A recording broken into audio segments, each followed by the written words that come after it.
VFC AC Literary presents To India, My Native Land by Henry Louis Vivian Derozio. Welcome back, good to see you all again. Today we are going to do the topic To India, My Native Land by Henry Louis Vivian Derozio. He was a young writer who founded the Young Bengali movement, who took an active part in the struggle for the freedom of India. He was a young and inspiring writer and a poet who left for his eternal journey at an age of 23. He even is considered to one of the romantic who was writing in English in being in India. He was our first Indian to write in English. And it is said that the world lost Keats at the early age and the India lost Henry. So, his work was considered that good, and if he would have stayed a little longer, he could have produced something extraordinary that the world would have never forgot. Poem which talks about the lost glory of India. This is what you have to keep in your mind. It deals with the lost glory of India. Divided into two parts. The first the top first 7 lines of the poem deals with the problem, and the last 7 lines deal with the solution of that problem as it is laid by the poet. He says that when India, before India was colonized, it was said, and the Hindustan was known all across the world as a golden bird. And what happened is they came over here and they took everything away from us. And even while going back, they just carried things, whatever they can. They were not ready to leave anything for us. Actually, that was the reality. So he says that when the Britishers came over here, the eagle, the one which used to fly up in the sky, the wings are chained down, and now it is brought to the ground and it is crawling in the mud.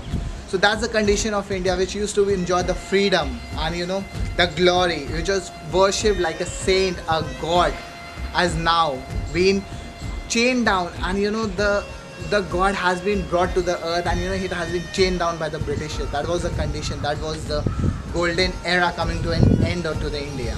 And he says that if India would have been free from the clutches of the Britishers, it could have been such a wonderful place on earth. And in the second paragraph, he talks about that he wants to set his country free once again. He wants to break that chain, he wants to go back, he wants to dive in the time and bring back that glory, and in return he wants nothing else than a free India. That was his dream. That was the dream he was talking about.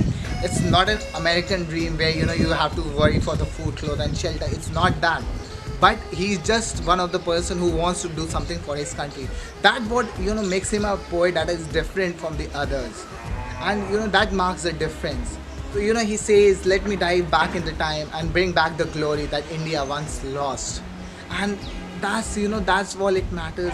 He wants to restore the peace, the glory, the India, the position of India that used to be. That's one of the best thing that I experience. And when I read that, that's the patriotism I feel inside, deep down my heart. And I'm glad, he's not one of those writers who writes flowery thing, though he was writing in a romantic age. But his writing was more at that time it was an escape from the reality. But now if you read it, it's that's the best picture that he can ever portray to us. To India, my native land. My country, in thy days of glory past, a beauteous halo circled round thy brow, and worshipped as a deity thou wast. Where is thy glory? Where the reverence now? The eagle pinion is chained down at last, and groveling in the lovely dust art thou. Thy minstrel hath no breath to wave for thee, save the sad story of thy misery. Well, let me dive into the depth of time and bring from out the ages that have rolled a few small fragments of this wreck sublime, which human eyes may never more behold. And let the guerdon of my labor be, my fallen country, one kind wish for thee.